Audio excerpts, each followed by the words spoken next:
Film Merah Putih mengisahkan tentang perjuangan tentara Indonesia dari agresi militer yang dilakukan oleh Belanda setelah 2 tahun negara ini berdiri. Belanda yang terbebas dari penjajahan Nazi ingin menguasai kembali wilayah Indonesia. Pada tahun 1947, lebih dari 100.000 tentara Belanda menduduki wilayah yang strategis seperti pelabuhan, kota, serta pantai Indonesia. Para pejuang kemerdekaan tidak tinggal diam begitu saja ketika Belanda mencoba kembali menjajah Indonesia. Tentara Indonesia berjuang bertahan mati-matian demi mempertahankan kedaulatan negara yang belum lama terbentuk. Dengan cerita yang berfokus pada 5 pejuang bangsa Indonesia yang mempunyai latar belakang berbeda, mereka semua ternyata mampu bersatu padu, bahu-membahu dalam berjuang melawan tentara Belanda. Penasaran? Simak terus videonya. Halo Sobat Gudang Gandum, jumpa lagi bersama kami Bang Jawek selaku admin Gudang Gandum. Kali ini kita akan membahas alur cerita film yang berjudul Merah Putih yang rilis pada tahun 2009. Oke, tanpa perlu panjang lebar lagi, inilah alur ceritanya.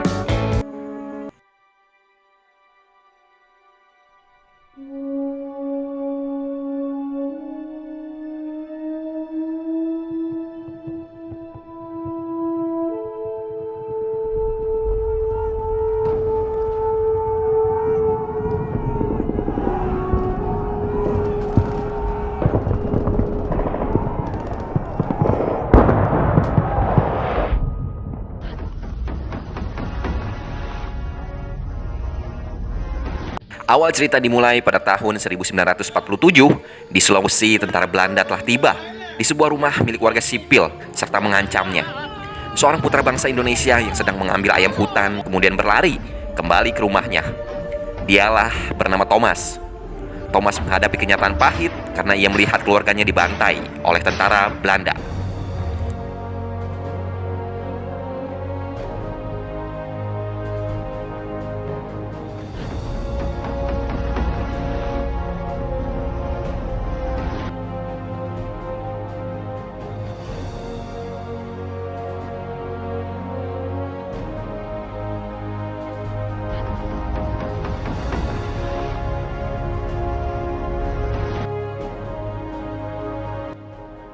Dari peristiwa naas tersebut, Thomas dengan tekad yang bulat memutuskan untuk menjadi tentara.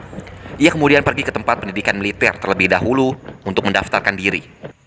Lalu di tempat yang berbeda, seorang guru yang bernama Bapak Amir juga terdaftar sebagai calon tentara. Kemudian ia memberitahu kepada istrinya. Tetapi istrinya yang tengah hamil terlihat tidak setuju dengan keputusan yang telah diambil oleh suaminya. Pak Amir meyakinkan kepada istrinya bahwa momen inilah yang saat tepat berjuang untuk mempertahankan kemerdekaan negara Indonesia agar anak cucu mereka kelak terbebas dari belenggu penjajahan. Di samping itu terdapat seorang bangsawan yang bernama Surono. Ia hendak mendaftarkan dirinya juga untuk menjadi tentara Indonesia. Tetapi kakaknya yang bernama Senja mencegah Surono untuk menjadi tentara, karena hanya Surono lah satu-satunya keluarga yang ia miliki.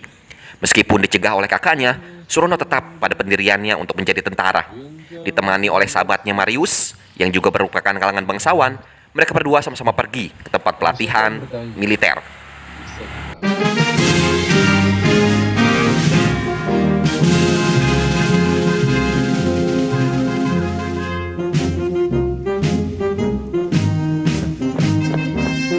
Kemudian mereka berdua telah tiba di sana. Thomas yang tidak sengaja menabrak Marius, kemudian Marius menghinanya serta merendahkan Thomas. Disinilah awal mula konflik yang pertama antara Thomas dengan Marius, serta saling bertemunya mereka antara pejuang lainnya yang bernama Dayan yang beragama Hindu, serta Bapak Amir yang beragama Islam. Mereka semua telah resmi menjadi tentara Republik Indonesia dan mulai menjalani latihan militer dengan latar belakang yang berbeda-beda. Perbedaan inilah yang di kemudian hari dapat menyatukan mereka untuk sama-sama berjuang melawan penjajah. Indonesia merdeka, merdeka.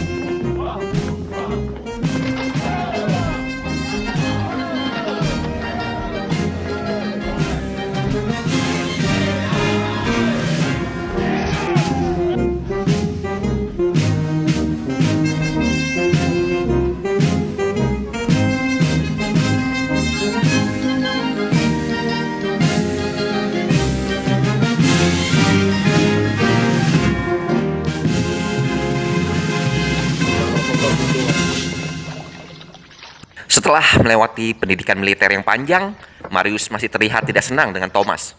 Ia kemudian diam-diam mengambil kalung salib milik Thomas. Setelah itu Thomas marah kepada Marius karena kalung salibnya telah ia curi.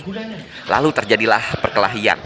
Sang kapten yang melihat kejadian tersebut kemudian menegur kepada mereka semua, yang membuat Dayan mendapat getahnya karena sang kapten mengira malah Thomas yang berkelahi dengan Dayan. Dayan yang tidak terlibat itu pun kemudian dihukum bersama Thomas untuk menggali lubang saat yang lainnya sedang makan malam. Kemudian Dayan menasihati kepada Thomas, seharusnya Thomas harus lebih menahan emosi dari apa yang telah diperlakukan oleh Marius terhadapnya. Setelah itu Pak Amir menaruh buah-buahan di meja milik Dayan sebagai bentuk rasa toleransinya antar umat beragama. Melihat hal tersebut, Dayan yang telah kembali itu pun merasa tersentuh atas perbuatan Pak Amir.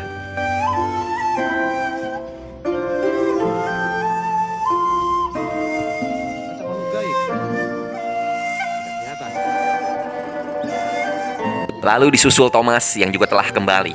Ia dengan Marius masih saja berseteru, yang membuat mereka hampir saja berkelahi.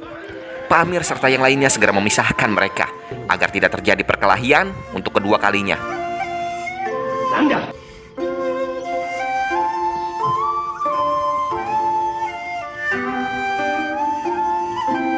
Di pagi harinya, seperti biasa mereka semua melakukan latihan militer. Namun kali ini mereka diberi keahlian untuk mahir dalam menembak serta bela diri. Thomas terlihat unggul di sini dibandingkan dengan Marius.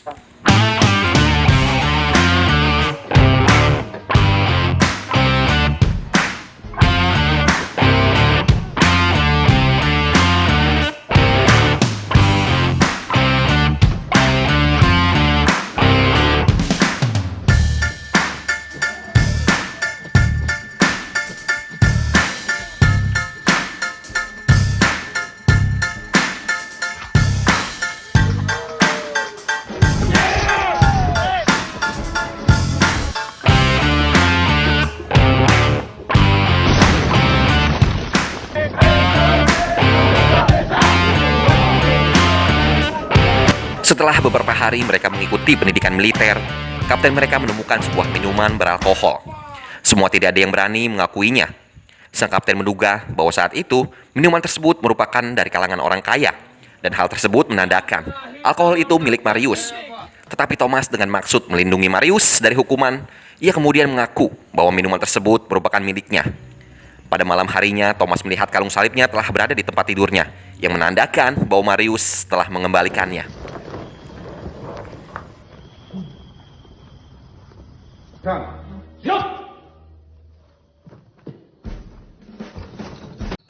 Pada malam hari itu juga, Surono dan Bapak Amir dipanggil oleh sang kapten.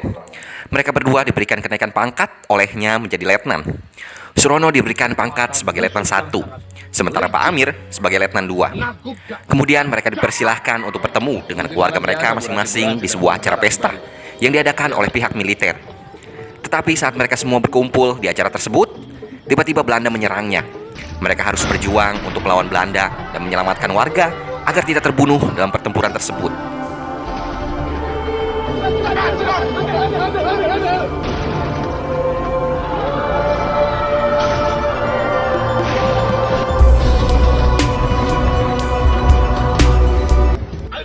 Sang kapten menyuruh semua anak buahnya untuk menyerang tentara Belanda.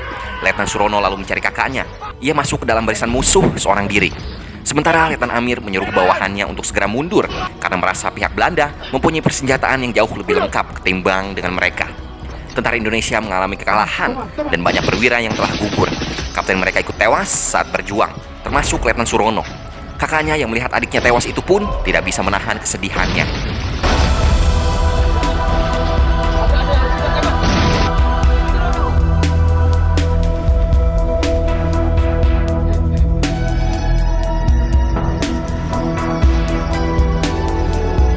Kini tentara Indonesia yang tersisa tinggallah sedikit. Marius mengabarkan kepada Letnan Amir bahwa Letnan Surono telah gugur. Tetapi Letnan Amir tidak percaya begitu saja. Tidak lama kemudian, Thomas telah bergabung bersama sisa tentara Indonesia tersebut yang membawa senja.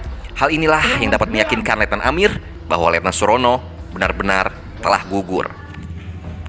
Kemudian beberapa pasukan Belanda yang mencari sisa tentara pejuang Indonesia telah mendekat. Pertempuran kecil pun terjadi. Mereka segera mundur menuju ke pedesaan. Sementara Thomas serta tentara lain mencuri senjata milik tentara Belanda yang berada di gudang. Mereka akan memanfaatkan rampasan senjata tersebut untuk peperangan selanjutnya. Sementara di desa, para pejuang hendak melindungi warga dan menyuruh mereka untuk segera mengungsi. Tetapi terlihat warga di sana tidak bisa meninggalkan rumah serta barang berharga yang mereka miliki. Pemimpin desa juga enggan ikut bersama para tentara Indonesia karena mereka dapat melindungi diri mereka sendiri, serta dengan alasan warga tersebut enggan terlibat ke dalam peperangan antara tentara Belanda dengan tentara Indonesia. Sementara pasukan Belanda berada di belakang mereka, Letnan Amir menjemput istrinya yang berada di rumah untuk diselamatkan.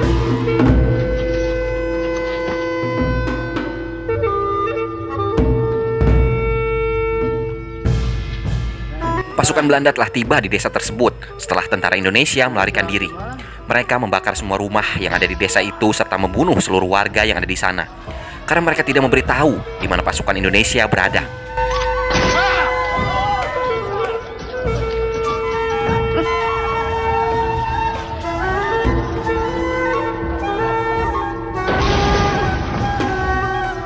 Sementara Letnan Amir yang berhasil menyelamatkan istrinya kini berkumpul bersama bawahannya. Thomas masih saja berseteru dengan Marius. Di sini alasannya adalah karena Thomas menganggap bahwa Marius meninggalkan Letnan Surono saat Surono tertembak. Lalu Letnan Amir menyuruh istrinya segera pergi secepatnya ke rumah ibunya yang berada di Lamongan Lor bersama dengan Senja. Di pagi harinya Letnan Amir serta yang lain pergi ke desa dengan niat membantu warga serta melacak pergerakan Belanda. Tetapi yang mereka temukan hanyalah tumpukan mayat serta sisa-sisa rumah yang telah terbakar akibat ulah dari tentara Belanda.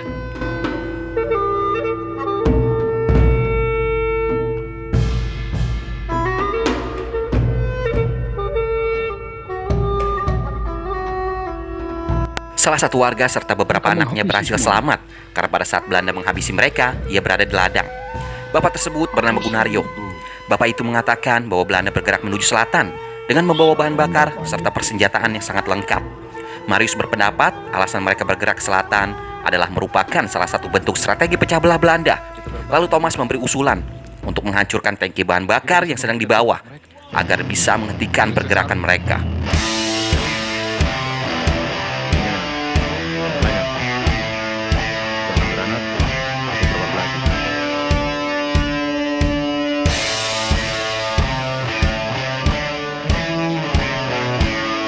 Mereka akan menjegat Belanda di lokasi yang telah ditentukan, serta segera mengambil senjata yang telah dirampas sebelumnya untuk digunakan dalam berperang.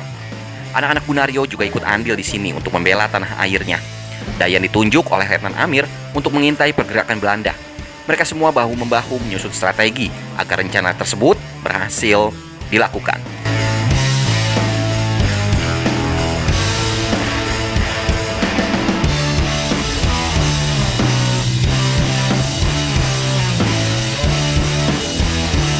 Kemudian Dayan mengabarkan bahwa pasukan Belanda akan tiba di lokasi tersebut.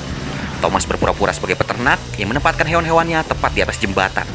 Tentara Belanda mengusir mereka agar pasukannya bisa lewat. Setelah itu Thomas meletakkan alat peledak di tangki yang berisi bahan bakar.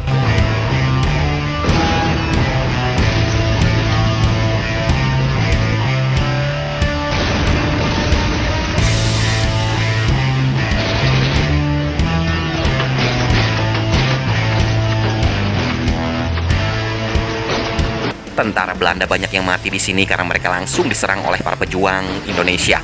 Kapten mereka ditangkap, serta Letnan Amir menginterogasinya kemana mereka pergi. Karena merasa terancam, kapten itu pun menjawab ke arah Lamongan Lor, tempat di mana Senja dan istrinya berada. Keluarga Gunario menawan tentara Belanda yang tersisa, sementara mereka berempat kemudian menuju Lamongan Lor.